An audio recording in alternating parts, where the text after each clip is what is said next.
Halo semuanya, selamat datang di vlog saya. Mungkin teman-teman belum pernah ngeliat test drive ya, test drive MG ZS. Karena kemarin beberapa bulan yang lalu saya udah nge-review MG ZS. Sekarang kita akan coba MG ZS ke jalan.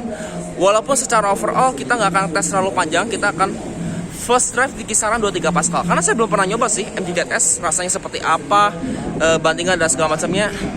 Oke, tanpa berlama-lama, kita langsung aja ngetes MG ZS. Sekarang kita coba langsung pengetesan MG ZS ini ke jalan raya. Walaupun memang kita nggak bisa tes terlalu panjang ya, karena ini kebetulan saya tesnya di area terbatas.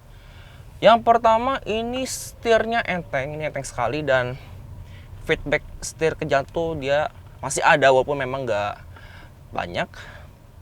Pengendaliannya, oke, kita coba pengendaliannya.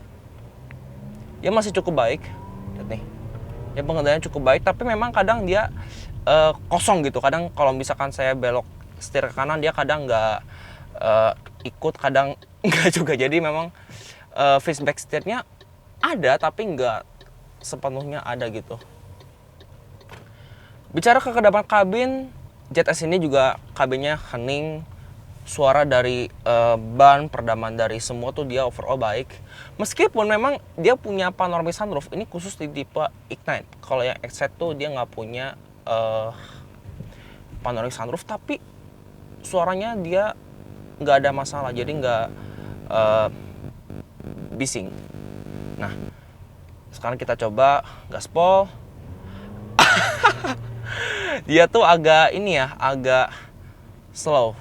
Yes, ini saya coba gas. Tuh, dia memang kadang butuh ini ya, butuh jeda dulu untuk ngegas si MG ZS ini, karena memang mesinnya dia tenaganya normal, dia 114 HP dengan torsi 150 Nm, dengan transmisi yang otomatisnya masih sangat konvensional. Dia 4 speed, tapi untungnya dia punya mode manual. Biasanya kalau mode transmisi 4 speed ini pakai modenya 321, tapi ini tidak menggunakan mode manual seperti transmisi otomatis yang 6 speed atau CVT yang punya mode Tiptronic. Oke, kita coba lagi, kita gas. Dia tuh memang kadang butuh ini ya, butuh jeda waktu untuk mengumpulkan tenaga. Jadi mobil ini bukan untuk agresif. Jadi kita tuh bawa MG ZS ini tuh nyantai. Istilahnya kalau teman-teman tahu lah, itu bawanya tuh santuy banget ini, bawa MG ZS ini. Untuk bandingan suspensinya, dia tergolong empuk, dan karakternya ini dewasa, dan dia nggak mantul-mantul sampai ajut-ajutan, tapi dia bandingannya pas, dan karakternya juga dia dewasa. ZS ini dia juga punya fitur cruise control, tapi oke lah di tipe Ignite aja, tapi nggak masalah. Dan cruise control ini dia cuma bisa berfungsi di kecepatan 40 km/jam ke atas. Dan sekarang kita akan coba tanjakan, mumpung ini mobil ada trek untuk tanjakan. Sekarang kita coba menanjak. Nah, di sini dia ada tanjakan. Nah, oke. Nah, MG ZS punya fitur HSA alias Hill Start Assist, supaya kalau kita misalkan lagi nanjak kayak gini, dia tuh bakal nahan rem kalau misalkan kita pindah pedal rem ke gas. Dan yes, dia memang agak sedikit jeda pas lagi mau nanjak. Lihat nih, dia masih agak delay dikit, tapi untuk menggas mobil ini tidak perlu terlalu pelan, karena cukup menginjak gas sedikit aja dia responnya tuh udah lumayan. Untuk posisi mengemudi, untuk orang setinggi saya 178 cm, ini cukup ergonomis. Walaupun memang secara fisikal setirnya dia tidak bisa teleskopik, dia cuma bisa tilt, tapi untuk orang setinggi saya 178 cm, ini posisi mengemudinya cukup nyaman, cukup ergonomis.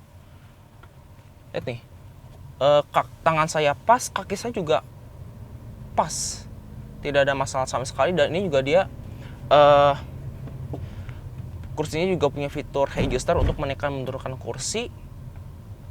Tapi posisi mengemudinya saya bilang ini cukup fleksibel, cukup ergonomis. Tapi satu fitur yang saya apresiasi di MG ZS ini adalah penggunaan fitur Apple CarPlay. Walaupun dia head unitnya dia juga sudah integrated, tapi sayangnya dia belum bisa Android Auto. Tadi saya udah coba konektivitas HP saya yang Android itu, dia sayangnya belum ada fitur Android Auto. Jadi dia cuma bisa Apple CarPlay aja. Tapi overall ini yes, dengan harga 298 juta rupiah untuk tipe Ignite dan 263 juta untuk tipe Excite, ini saya rasa worth untuk melawan Honda HR-V, Chevrolet Trax. Tapi sayang Chevrolet Trax sekarang Trax sudah discontinue, yaitu terus tuh Kia Seltos. Ini menurut saya low SUV yang monocoque yang sangat worth it.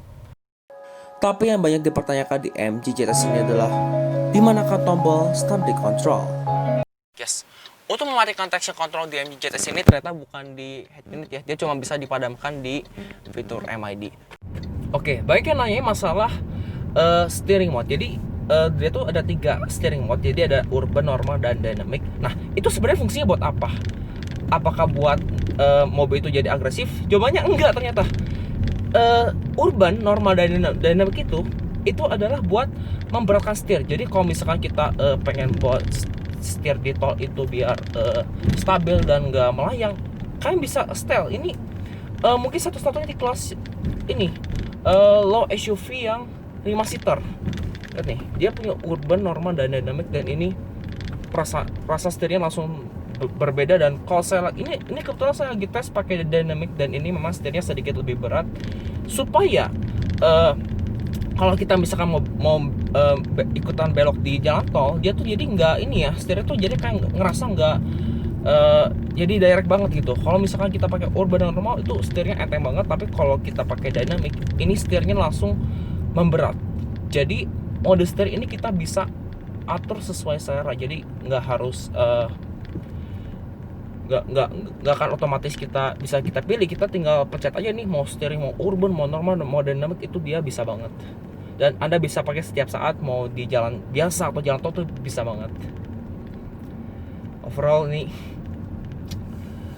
nyaman banget dan no complaint.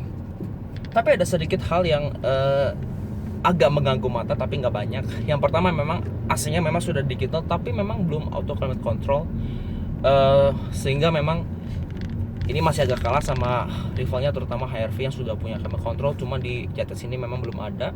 Kemudian yang kedua itu adalah pengaturan teleskopik. Memang kalau buat orang setinggi saya 178 cm itu tidak masalah. Tapi kalau buat orang yang mungkin di bawah 160 cm tingginya, itu memang posisi mengemudinya kurang pas. Mungkin kadang setirnya nih kedekatan sama badan, kadang kejauhan. Apalagi buat orang yang lebih tinggi dari saya tuh biasanya perlu setir yang lebih jauh. Tapi overall semua tidak ada masalah. Dan bagian nanya apakah MG ZS ini punya fitur autolock? Yes, dia sudah punya fitur autolock. Begitu kita bawa mobil ini 10 km per jam atau 20 km per jam, mobil ini sudah langsung mengunci secara otomatis, sehingga Anda nggak perlu mikir lagi ini mobil udah kekunci atau belum pas lagi jalan. Jadi fitur keselamatan ini udah standar. Dan saya sangat penasaran dengan MG ZS ini. Oleh karena itu saya akan bawa mobil ini ke jalan yang sangat kosong dan kita coba drifting dengan 2 mode berkendara sekaligus, yaitu urban dan dynamic. Sekarang kita coba sedikit drifting. Ini kita iseng drifting dengan stability control kita off. Wow, ini stabil banget. Wow, lihat nih.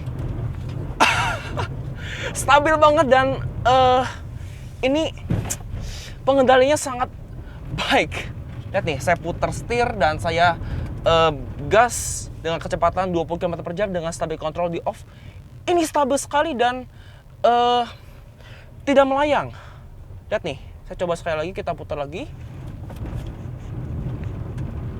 Wow, stabil banget. Dan ini nggak ada limbung sedikit, tapi begitu saya putar setir dan saya coba drifting tadi, stabil banget ini MG ZS. Kali ini kita tes dengan mode berkendara dynamic. Kita coba sekarang drifting di jalan yang kosong traction control off, posisi steering dia dynamic. Oke, kita puter, kita gaspol. Dia agak sedikit goyang, lihat nih. Dia agak limbung. Nah, tuh. Dia memang agak sedikit limbung pas lagi tadi saya muterin setir. Jadi dia agak goyang. Tapi masih terasa cukup mantap. Lihat nih. Dia masih terasa cukup mantap dan saya tuh nggak terasa mobil ini kayak kelempar. Enggak ternyata. Lihat nih. Dengan setir yang agak berat. Wow. Lihat daya cakramnya juga dia cukup baik.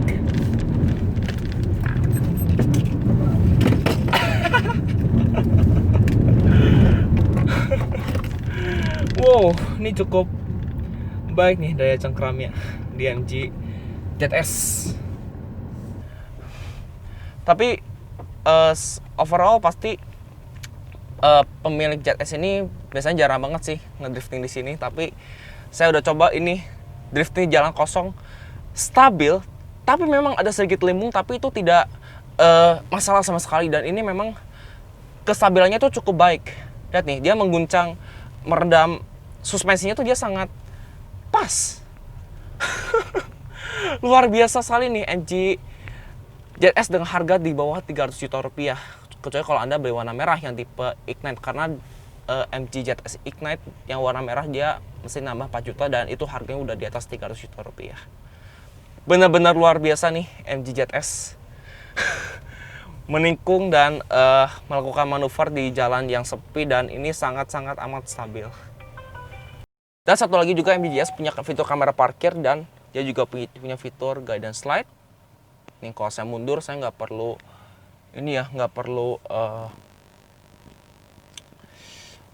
terlalu banyak lihat spion, minimal saya lihat kamera parkir sedikit. Nah, begitu kita mundur dia juga punya estimasi jarak berapa meter ke pembatas. Lihat nih, ini pas sekali, bahkan pas banget. Dan lihat nih, kita coba sekali lagi, kita mundur lagi. Oke, kita mundur lagi. Lihat nih, tuh dia ada indikator sensor parkir yang bisa mendeteksi jaraknya berapa meter kira-kira untuk mundur. Jadi kalau misalkan Anda lupa nih belakangnya jaraknya berapa meter, ini bisa diprediksi estimasi berapa meter lagi. Nih kita coba lagi mundur. Nah, saya tinggal lihat kamera parkir dan jaraknya berapa meter. Nah, ini kita lihat. Nah, kalau memang belakangnya dia nggak ada tembok atau apa, dia memang nggak bisa kedeteksi. Nah, nih, tuh dia tadi ada jaraknya berapa meter lagi. Wow, mantap sekali. Oke, jadi mungkin itu aja mengenai First Drive MG ZS. Jangan lupa Anda klik like bila menyukai video ini. Berikan juga kolom komentar di bawah dan pastikan subscribe ke channel saya bagi yang belum, dan follow juga Instagram saya dan Instagramnya MG Motor Andalan di sini. Terima kasih Anda telah menyaksikan video ini. Sampai jumpa di video saya berikutnya. Bye bye.